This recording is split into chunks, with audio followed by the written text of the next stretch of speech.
cette place que tu ne donnes pas à Dieu dans ton cœur, tu vois, cette place que tu ne donnes pas au Seigneur va être occupée par le diable. Parce que qu'est-ce qui se passe? Notre Dieu, c'est un gentleman. Il ne s'impose pas dans les vies des gens. Dieu ne s'impose. Tu vas voir, le Seigneur, il ne va jamais s'imposer. Le Saint-Esprit ne va jamais te forcer. Dieu ne force jamais personne. Il ne s'impose pas. Par contre, s'il y en a un qui s'impose, c'est Satan. Satan n'est pas du tout un gentleman. Satan s'impose. Dès que tu lui offres une petite opportunité, dès qu'il voit une faille, il s'impose. Et c'est pour ça qu'on l'appelle le voleur. C'est pour ça qu'on l'appelle le voleur, parce que vous savez, les voleurs, quand un voleur veut venir chez vous, quand il veut s'introduire dans une maison, il ne demande pas l'avis de qui que ce soit. Donc, c'est comme ça que Satan fonctionne. Donc, s'il observe un vide au niveau de ton cœur, de ta vie, il va occuper cet espace. Et c'est ça le pire, en fait. Et c'est entre autres ce que le Seigneur veut t'éviter. Quand il te dit, ma fille, donne-moi ton cœur, donne-moi tout ton cœur, donne-moi toute ton attention, donne-moi la primeur dans ta vie, c'est parce qu'il veut t'éviter ce piège. Bonjour à tous bien-aimés, bienvenue sur Vie TV. Je voudrais rapidement revenir sur le sujet qu'on a abordé la semaine dernière. Je n'avais pas vraiment prévu de faire de vidéo aujourd'hui, mais quand je me suis rendue aujourd'hui à mon culte, le pasteur Mamadou Karambiri est revenu sur le sujet qu'on a abordé la semaine dernière. Donc la semaine dernière, je vous ai parlé du courrier de cette jeune fille qui m'a écrit pour me parler de ses envies de suicide, parce que Dieu ne lui donnait ni mari, ni travail, et tout ça. Et dans la vidéo de la semaine dernière, j'expliquais que son attitude n'était pas correcte, parce qu'on ne peut pas attendre de Dieu qu'il fasse ce qu'on veut parce que simplement on est correct, on fait tous les efforts pour être droit, pour être juste. Et j'expliquais que tous nos efforts de justice et de droiture en réalité ne profitent qu'à nous et à nous seuls, ou alors aux autres personnes. Mais Dieu n'est pas le bénéficiaire de tes efforts de justice ou de sainteté. Et suite à cela, j'ai eu vraiment quelques réactions qui m'ont étonnée et qui m'ont même quelque part inquiétée, parce que je me suis dit, s'il y a encore des gens qui continuent de résister, s'il y a encore des gens qui continuent de douter de cela, ça veut dire que c'est sérieux.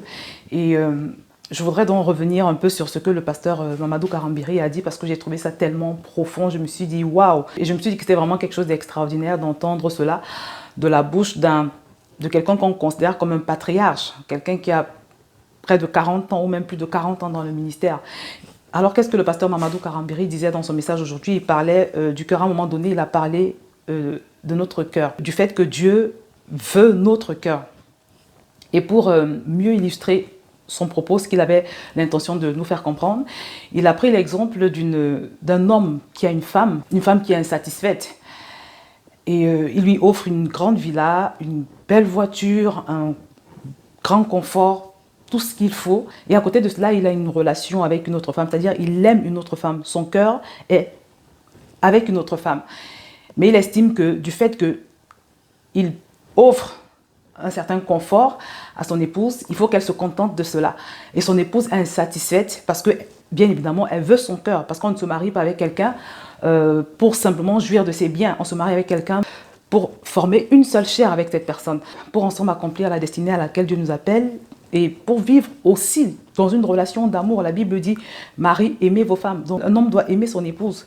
Et il disait que parfois nous sommes comme cet homme qui est superficiel dans sa relation avec cette femme et qui lui offre des choses et il estime qu'elle devrait se contenter de cela. Et je vous assure qu'il existe vraiment des hommes comme ça. Moi, j'ai observé des hommes comme ça, même quand j'étais jeune, quand j'étais adolescente, qui offrent tout le confort à leur femme. Et après, vous allez entendre le monsieur faire la remarque à sa femme comme quoi, écoute, tu sais, tu as de la chance, tu as beaucoup de chance d'être dans une si grande et belle maison, tu as beaucoup de chance de pouvoir rouler dans la voiture dans laquelle tu roules, tu as beaucoup de chance d'avoir ci et ça, parce que regarde autour de toi, les autres femmes, elles n'ont pas la possibilité d'avoir tout ça.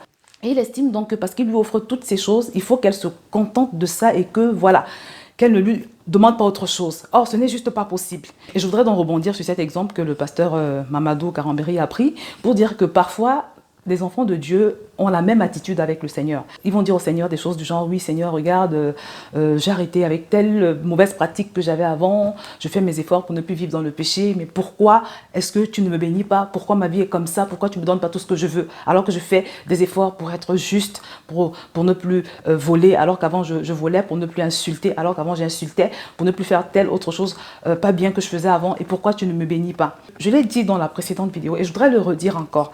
Quand tu manifestes des efforts de justice, par exemple quand tu fais des efforts pour ne pas voler, ou alors si tu continues à voler et qu'un jour on t'attrape, qui c'est qui va subir les conséquences de ce vol? Si tu continues dans la prostitution, qui c'est qui sera en train de détruire son corps? Si tu continues à mentir, qui va s'attirer les ennuis? Ce n'est pas Dieu, c'est toi. Donc, je l'ai dit dans la précédente vidéo et je le redis. Tout ce que tu fais comme effort pour être correct, c'est pour toi-même. C'est pour toi et également pour ton prochain. Parce que parfois, notre méchanceté a des conséquences sur les autres. Mais je veux dire, ça n'agit pas directement sur Dieu. C'est pour ton bien quand Dieu te demande d'être correct. Donc, tous tes efforts pour être correct, pour lesquels tu estimes que Dieu devrait te bénir, en fait, il te profite à toi. Il te profite à toi et aux personnes qui t'entourent. Et je voudrais donc te dire que de la même manière que cette femme, que son mari comble de toutes sortes de biens matériels, mais qui donne son cœur à quelqu'un d'autre à l'extérieur, tu es attristé de constater que tu ne fais aucun effort pour lui donner ton cœur, pour lui livrer ta vie, pour t'incliner devant lui. Tu ne fais aucun effort pour lui offrir ce qui lui tient le plus à cœur. Parce que la chose qui tient le plus à cœur à Dieu, c'est que tu lui donnes ton cœur. Et c'est pour ça que je ne cesserai pas de le dire, qu'il te dit que son plus grand commandement, sa plus grande exigence, c'est que tu l'aimes de toutes tes forces. Aimer Dieu de toutes tes forces, c'est quoi? C'est lui livrer ton cœur. C'est lui livrer ton cœur. Voilà la chose qui touche Dieu. Voilà la chose la plus importante aux yeux de Dieu. Même si Dieu nous demande d'être correct, d'être juste, de pratiquer tous ces efforts de justice et autres, la chose la plus importante quand tu lis la Bible, c'est de donner ton cœur au Seigneur Jésus. Donc tu pourrais faire beaucoup de choses autour, beaucoup de choses parallèles. Mais tant que tu n'es pas dans cette démarche d'offrir ton cœur à Jésus, tant que la priorité, ou si tu veux la primeur de tes soupirs, de tes aspirations, va à une autre personne ou à une autre chose, Dieu te considère comme adultère. Dieu considère que tu ne l'honores pas. Il considère que tu ne prends pas en compte la chose qui compte le plus pour lui. Mais le pire, comme je l'ai dit toujours dans la vidéo précédente, c'est que cette place que tu ne donnes pas à Dieu dans ton cœur, tu vois, cette place que tu ne donnes pas au Seigneur va être occupée par le diable. Parce que qu'est-ce qui se passe? Notre Dieu, c'est un gentleman. Il ne s'impose pas dans les vies des gens. Dieu ne s'impose. Tu vas voir, le Seigneur, il ne va jamais s'imposer. Le Saint-Esprit ne va jamais te forcer. De temps en temps, il va te mettre des pressions pour te faire discerner une chose ou bien pour t'empêcher de faire une chose qui va te faire du mal, qui va se retourner contre toi. Mais il ne va pas te forcer. Dieu ne force jamais personne. Il ne s'impose pas. Par contre, s'il y en a un qui s'impose, c'est Satan. Satan n'est pas du tout un gentleman. Satan s'impose. Dès que tu lui offres une petite opportunité, dès qu'il voit une faille, il s'impose. Et c'est pour ça qu'on l'appelle le voleur. C'est pour ça qu'on l'appelle le voleur, parce que vous savez, les voleurs, quand un voleur veut venir chez vous, quand il veut s'introduire dans une maison, il ne demande pas l'avis de qui que ce soit. Donc, c'est comme ça que Satan fonctionne. Donc, s'il observe un vide au niveau de ton cœur, de ta vie, il va occuper cet espace. Et c'est ça le pire, en fait. Et c'est entre autres ce que le Seigneur veut t'éviter. Quand il te dit, ma fille, donne-moi ton cœur, donne-moi tout ton cœur, donne-moi toute ton attention, donne-moi la primeur dans ta vie. C'est parce qu'il veut t'éviter ce piège. Comme je l'ai dit la fois dernière, quand nous venons au Seigneur, nous venons parfois avec des malédictions, avec des choses terribles dans nos vies que nous ne soupçonnons même pas. Et Dieu voit toutes ces choses. Il veut nous décharger. C'est pour ça qu'il dit, vous tous qui êtes fatigués et chargés, venez à moi. Il veut nous décharger. Mais sauf que pour pouvoir être déchargé, pour pouvoir être libéré, il faut que tu sois dans une relation fusionnelle avec ton Dieu. Il faut que tu deviennes une seule et même personne avec le Seigneur.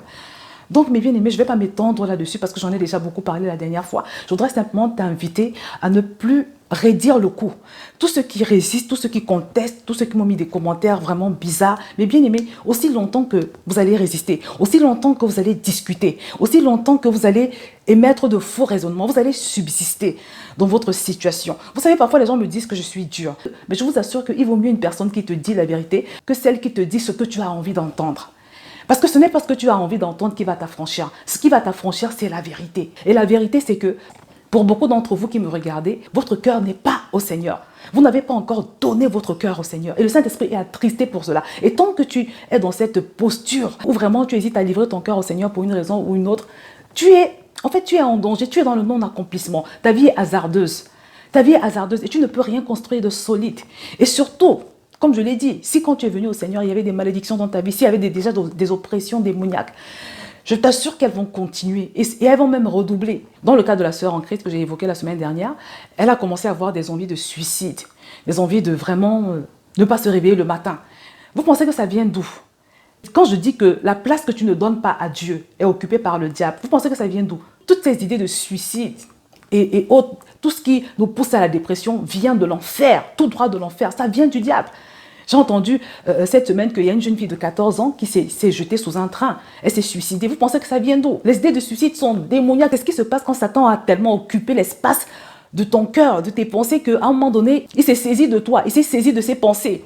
Il a pris le contrôle sur tes pensées et il t'oppresse avec des idées de suicide. Il t'oppresse et il manipule tes pensées, il télécommande tes pensées et il fait en sorte que tes pensées soient focalisées rien que sur ce que tu n'as pas encore. Il t'aveugle, il t'empêche de voir les grâces de Dieu dans ta vie, il t'empêche de voir la santé que Dieu t'a donnée, il t'empêche de constater que en fait c'est une grâce pour toi d'avoir un diplôme, même si tu n'as pas encore de travail, mais au moins tu as un diplôme. Et qui dit diplôme dit opportunité de pouvoir avoir un travail un jour, opportunité d'avoir du potentiel pour créer une entreprise par exemple, opportunité de pouvoir faire beaucoup de choses.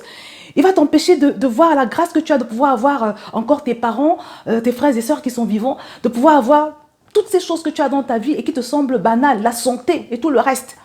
C'est ce qui se passe quand tu ne donnes pas ton cœur à Dieu. Quand tu ne donnes pas ton cœur à Dieu, je t'assure que c'est Satan qui prend le contrôle. Vous savez, même dans le monde, il y a un principe qui veut que la nature a horreur du vide. Donc je le redis, la place que tu ne donnes pas à Dieu sera occupée par le diable. Mais bien aimé, c'est ce que je voulais vous faire comprendre aujourd'hui.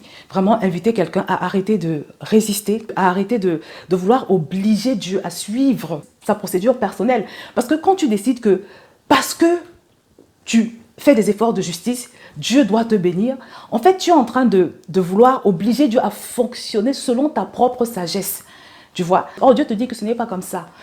Que vraiment, tout avec lui commence par l'aimer de toutes tes forces, par lui donner ton cœur, par chercher et trouver premièrement le royaume, par avoir Christ pleinement installé en toi, par faire de Dieu tes délices.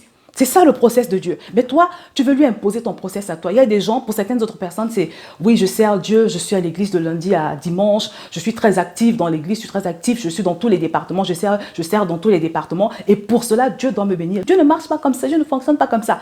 Tout dans la relation avec Dieu commence par lui livrer ton être, par lui livrer ta personne, par t'effacer et le laisser vivre au travers de toi, le laisser agir au travers de toi, le laisser écrire l'histoire de ta destinée. Parce que l'histoire que Dieu a pour ta destinée est très belle. C'est une histoire magnifique, c'est une histoire merveilleuse.